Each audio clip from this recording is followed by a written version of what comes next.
Salut à tous. Alors, le thème qui émergeait ce matin, c'était la notion de juste colère, des besoins et de l'aliénation. Alors, juste colère, c'est quoi? J'avais presque envie de dire sainte colère ou colère légitime ou quelque chose dans ce goût-là, mais juste, c'est pas mal. On va s'en tenir à ça déjà. Donc, juste pour avoir un peu un autre point de vue, j'ai été chopée sur la définition dans le Larousse. Qu'est-ce que c'est la colère? Donc, c'est un état affectif violent et passager résultant d'un sentiment d'agression, de désagrément, etc. Perso, je suis pas d'accord avec ça. Alors, je suis pas d'accord avec ça parce que j'aime pas la notion de état affectif. Pour moi, la colère, c'est du jaillissant, c'est de l'émotionnel. En médecine chinoise, on va parler de l'énergie primordiale qui s'exprime à travers les émotions. Donc c'est déjà quelque chose sur lequel on ne peut pas mettre un couvercle. En tout cas, c'est pas une bonne idée, même si on y arrive parfois. En médecine chinoise, on va différencier la notion de colère juste. Peut-être déjà la colère juste, c'est quoi? C'est une colère avec un juste motif, une expression franche et modérée, et sur un motif qui est légitime, par opposition à des colères qui vont être pathologiques, qui vont être des colères avec des motifs illégitimes, une expression qui n'est pas franche ou qui est débordante de violence, d'agressivité. Et puis, donc, quand on entend motif injuste, il y a la notion de motif illégitime. Voilà. La colère, ça vient d'où? La colère, c'est en fait quand vous avez exprimé un besoin, que ça a été posé, et que c'est pas entendu. C'est pas entendu. En fait, la colère, c'est un instinct, ça vient d'un instinct combatif à protéger son espace personnel. Donc, quand je pose mes besoins, je dis c'est ça mon espace personnel.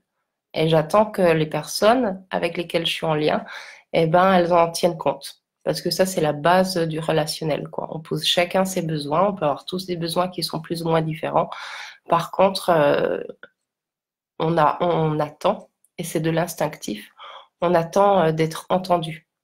Ça, c'est clair, hein. Si vous reprenez la pyramide de Maslow, je ne sais pas si j'arrive à la voir en même temps, mais bref, ça, c'est dans les besoins de base d'avoir un espace, d'être respecté. Donc, qu'est-ce qui se passe? Mettons, j'exprime un besoin, je l'exprime clairement, il est légitime, il est juste. C'est une demande en fait. Quand je pose un besoin, c'est toujours une demande. Et en face, c'est pas entendu. En face, c'est pas entendu. Donc là, direct, il y a du jaillissant, il y a de l'émotionnel. Et j'aime pas cette notion de état affectif. Tout de suite, ça fait quelque chose d'un peu, ouais, humeur labile, quelque chose comme ça. Je pose mon besoin et c'est pas entendu. Et derrière, eh ben moi, il y a quelque chose qui émerge, qui sort. Ma juste colère, elle peut prendre des formes qui sont hyper variables selon le type de besoin exprimé. Hein, quand il s'agit d'un besoin qui met pas en danger ma sécurité, qui met pas en danger mon intégrité, la proportion de ma colère, normalement, je peux poser une expression calme et franche, quoi. Je peux dire clairement à mon voisin que non, il va pas venir faire chier ses chiens dans mon jardin sans venir ramasser, quoi. C'est pas le bout du monde. Du coup, ça ne prend pas des proportions délirantes. Qu'est-ce qui se passe quand c'est pas entendu?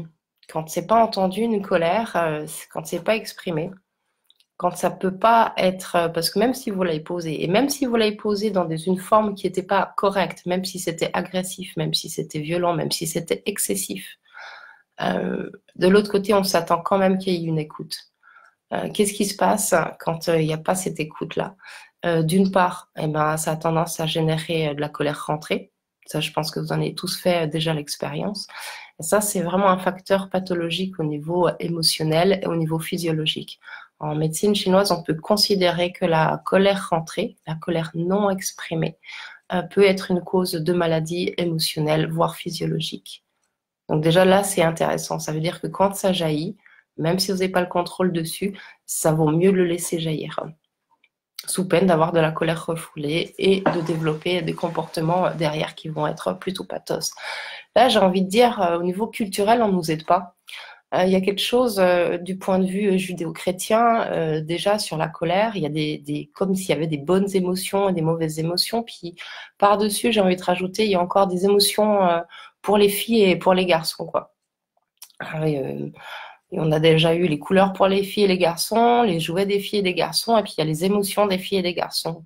Et bah voilà, manque de bol, quand tu es une fille, t'as pas tiré le droit d'exprimer ta colère, ou en tout cas beaucoup moins que pour un garçon.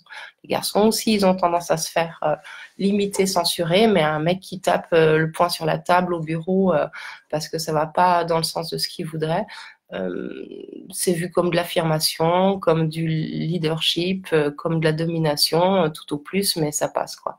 Une bonne femme qui tape sur les poings sur la table au boulot, ben direct, c'est une hystérique.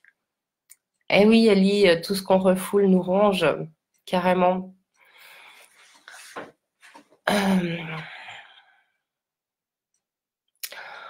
Du coup, il y a vraiment cette tendance où déjà, culturellement, on s'autocensure. Et puis autour de nous, il y a ce rappel en fait culturel de attention, pas de violence, pas d'excès, pas d'agressivité. Et puis j'ai envie de vous rendre attentif parce que moi c'est ça qui me dérange en ce moment dans cette espèce de grande famille du développement personnel. Euh, il y a cette mouvance de recherche de perfection, de comportement impeccable, de juste positionnement.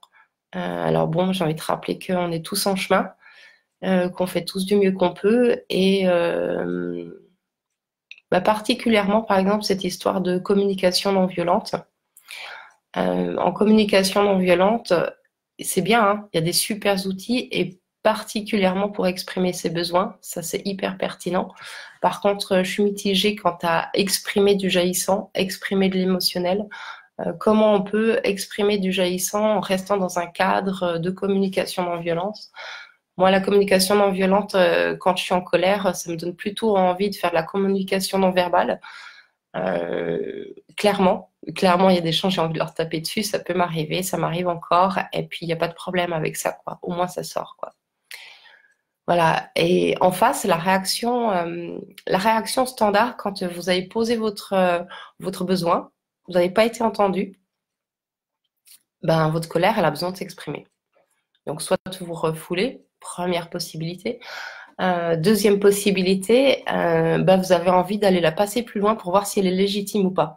Parce qu'on a ce crible inconscient de se poser la question de est-ce que c'était juste ou pas d'être en colère à ce moment-là, avec cette personne-là, dans ce cadre-là, pour ce motif-là. Donc, on va passer au crible et on va aller voir plus loin, rencontrer d'autres personnes et exprimer nos motifs de colère, exprimer ce qui s'est passé. Typiquement, vous avez besoin de vider votre sac, vous n'avez pas été entendu dans l'expression de vos besoins et puis vous appelez le premier pote, la première copine pour savoir ce qu'ils en pensent. Et là, c'est hyper intéressant ce qui se passe parce qu'en fait, c'est hyper rare que dans un cas de conflit où on vient rapporter un conflit à quelqu'un, qu'on rappelle le besoin qui était à la clé. C'est hyper rare qu'on le fasse. Par contre, c'est hyper intéressant de voir que chez la personne qui va vous écouter, il y aura un positionnement qui dépendra en fait de son propre positionnement par rapport à ce besoin.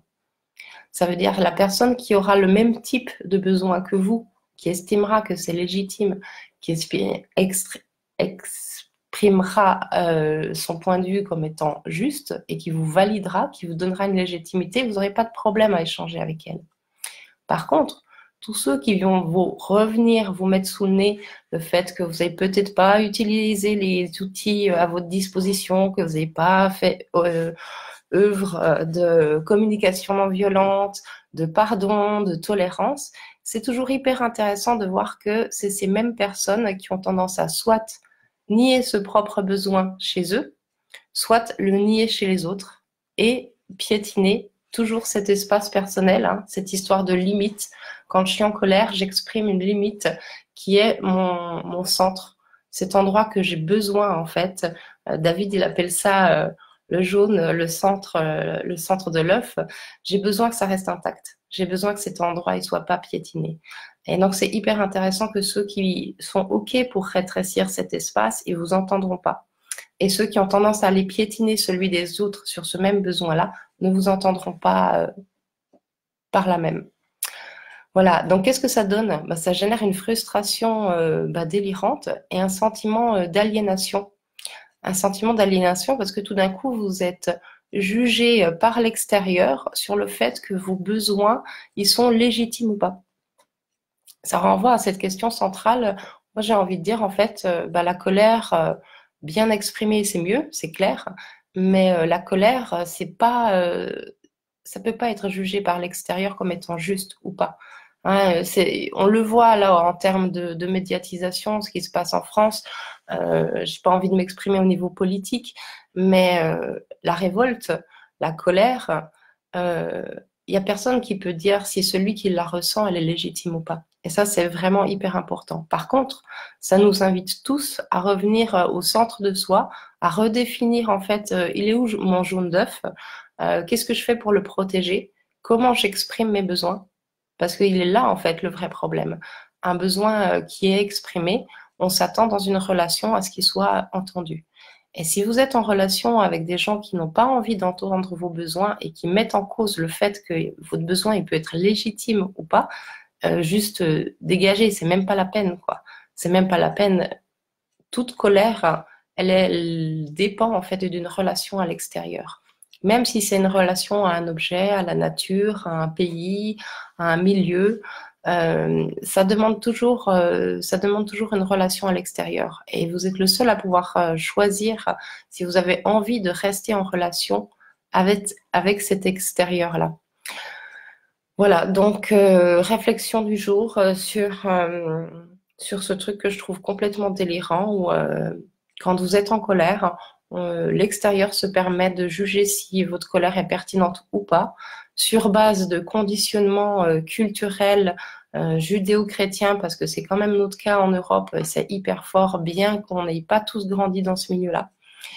Et ça renvoie toujours à ce centre de comment vous faites pour vous centrer, pour protéger votre centre, pour exprimer vos besoins et pour vous assurer que vous êtes dans des relations qui posent un cercle vertueux. Parce que là, je vous ai présenté le cercle vicieux, mais quand vous êtes dans un cercle vertueux en relation avec l'extérieur, eh ben, vous posez votre besoin. En face, ça fait OK, c'est ça ton besoin. On va faire en sorte que ça soit respecté. Et puis là, soit c'est hyper facile de le respecter, soit on rentre dans une conciliation, dans des arrangements, des concessions, et c'est fluide et ça génère de la joie. Donc voilà, pour faire un petit résumé, la colère, il n'y a pas de problème. C'est mieux quand elle est exprimée franchement et sans débordement. En attendant, quand il y a eu trop de colère refoulée, forcément, il y a de l'excès et il n'y a pas de problème avec ça. Veillez à pas mettre un couvercle sur la marmite. J'avais cette image ce matin quand je pensais à ce sujet, des dessins animés Tex Avery et ce genre de petites vidéos où on les voit mettre des bouchons sur des puits d'eau ou des sources jaillissantes et puis au bout d'un moment ça pète, quoi. Ben, c'est exactement le même truc, quoi. Si vous êtes vous-même en train de mettre le bouchon, s'il y a l'extérieur qui vous dit, dis donc, ça serait bien que tu mettes un bouchon, vous étonnez pas que ça explose, vous étonnez pas que vous n'arrivez pas à être dans quelque chose qui est calme et posé. La colère, ça reste une énergie primordiale qui appelle le combatif en nous. Et c'est normal d'avoir envie de rentrer dans le combat, surtout quand vous n'êtes pas entendu. Voilà. Et je vous invite à passer au crible un peu vos relations avec l'extérieur et à voir si vous avez bien fait le job de poser vos besoins. Et si vous êtes de façon cyclique pas entendu, envisagez à exprimer vos besoins ailleurs. Voilà. Eh ben, merci d'avoir été avec moi. Je vous embrasse. Bonne journée à vous. Salut!